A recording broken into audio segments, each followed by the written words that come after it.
Tout ce que la communauté scientifique avait anticipé et scénarisé au travers des rapports du GIEC et de l'IPBES est en train d'advenir.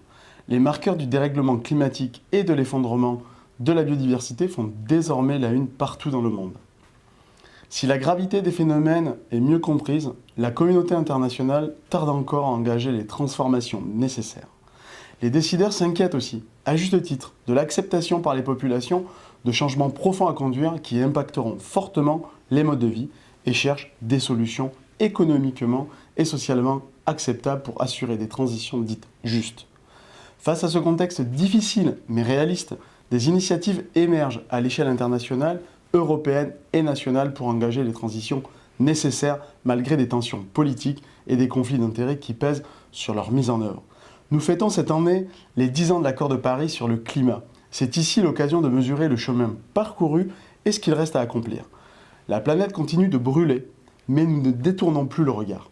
L'État français doit mobiliser tous les leviers pour permettre à notre nation de relever les défis et construire progressivement un modèle de développement soutenable et acceptable. La transition écologique est devenue un enjeu majeur avec des engagements forts, notamment la réduction de 55% des émissions de gaz à effet de serre d'ici 2030, portée par la planification écologique et ses principales stratégies. La stratégie nationale pour la biodiversité, la stratégie nationale bas carbone, le plan national d'adaptation, PNACC, et la programmation pluriannuelle de l'énergie, PPE. Cependant, comme le souligne le rapport de la Cour des comptes sur la transition écologique de septembre 2025, malgré des progrès notables, notamment en matière d'atténuation, des efforts importants restent nécessaires pour tenir nos engagements internationaux et assurer notre neutralité carbone en 2050 à l'échelle de l'Union européenne.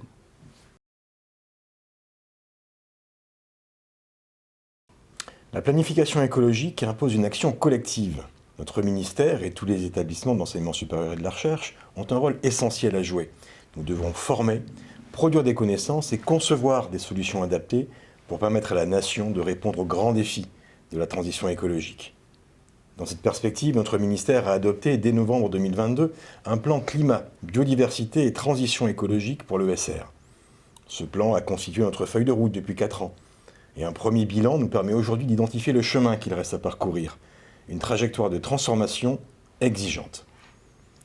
Une dynamique collective a déjà produit des effets tangibles. Près des 3/4 des établissements de l'ESR ont déjà produit un schéma directeur développement durable et responsabilité sociétale et environnementale, qui intègre les notions de gouvernance, de formation, de recherche bien sûr, mais aussi de réduction de l'empreinte environnementale et enfin de qualité de vie et de politique sociale. Les établissements ont aussi commencé à produire leur bilan d'émissions de gaz à effet de serre pour mesurer l'empreinte carbone de leur activité et piloter une trajectoire de réduction dans le temps. Le ministère a accompagné cet effort. L'animation d'un groupe de travail a permis de faire naître des recommandations pour définir au niveau national un cadre méthodologique permettant de prendre en compte les activités spécifiques de l'ESR. Pour adapter l'offre de formation d'enseignement supérieur, plusieurs chantiers ont été engagés et se déploient au sein des établissements, en s'appuyant sur les recommandations de groupes de travail et les consultations des parties prenantes de l'enseignement supérieur et de la recherche, coordonnées par le ministère bien sûr. Tout d'abord, nous avons généralisé la formation de tous les étudiants de premier cycle au contenu de la TEDS déployée dans l'ensemble des établissements depuis cette année. Nous avons accompagné l'acculturation et la formation des enseignants et enseignants-chercheurs aux thématiques de la TEDS afin qu'ils puissent intégrer pleinement ces enjeux dans leurs enseignements en mobilisant des approches pédagogiques adaptées à chaque domaine. De plus, nous avons engagé un effort massif de formation de l'ensemble des personnels d'appui de l'ESR et plus largement de la fonction publique pour que ces questions soient intégrées dans la conception et la mise en œuvre des politiques publiques. Enfin, dans le cadre de France 2030, un appel à manifestation d'intérêt, compétences et métiers d'avenir a permis d'accompagner les initiatives des établissements visant à transformer leur offre de formation en lien avec la transition écologique. Ce dispositif a mobilisé plus de 540 millions d'euros pour soutenir les projets les plus structurants.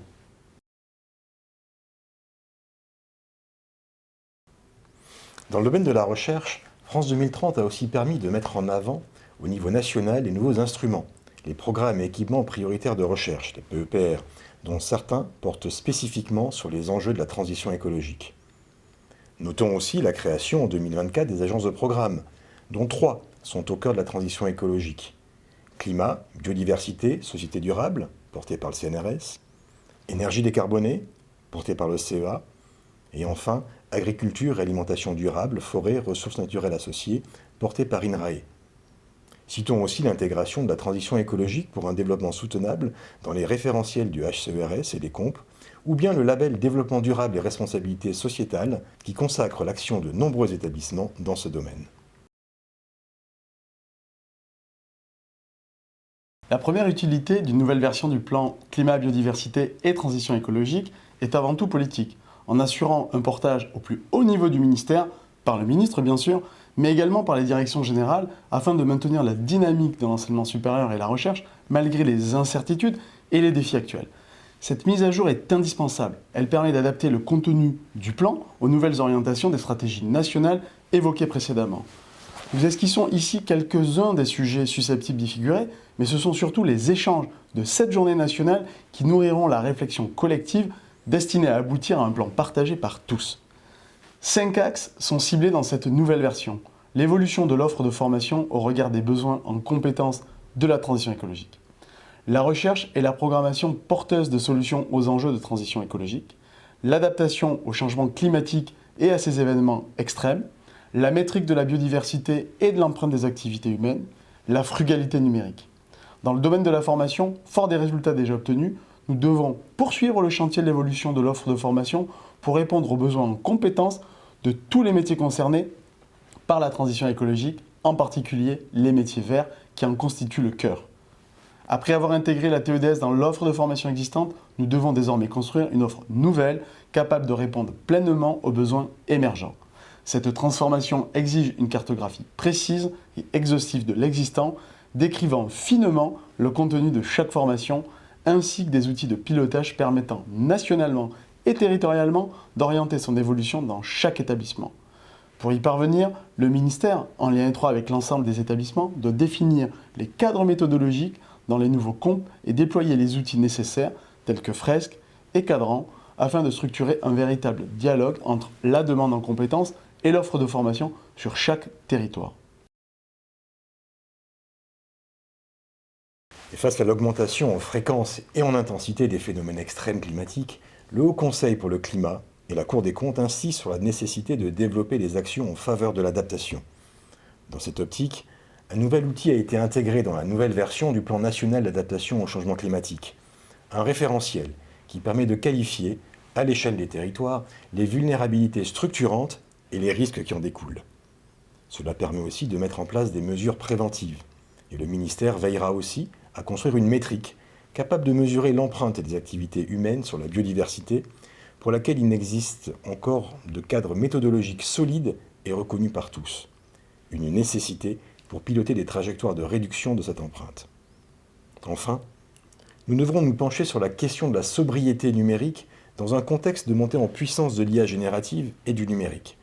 Cette réflexion sera commune et devra porter sur les outils technologiques et les pratiques professionnelles pour favoriser la frugalité des usages.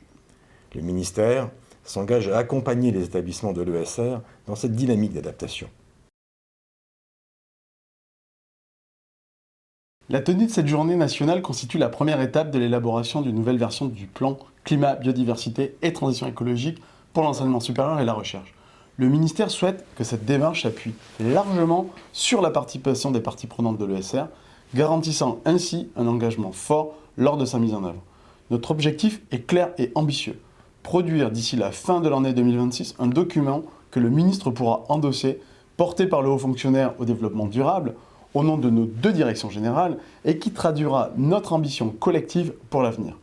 Nous savons que la transition écologique est un défi majeur pour nos sociétés. L'enseignement supérieur et la recherche ont un rôle déterminant à jouer.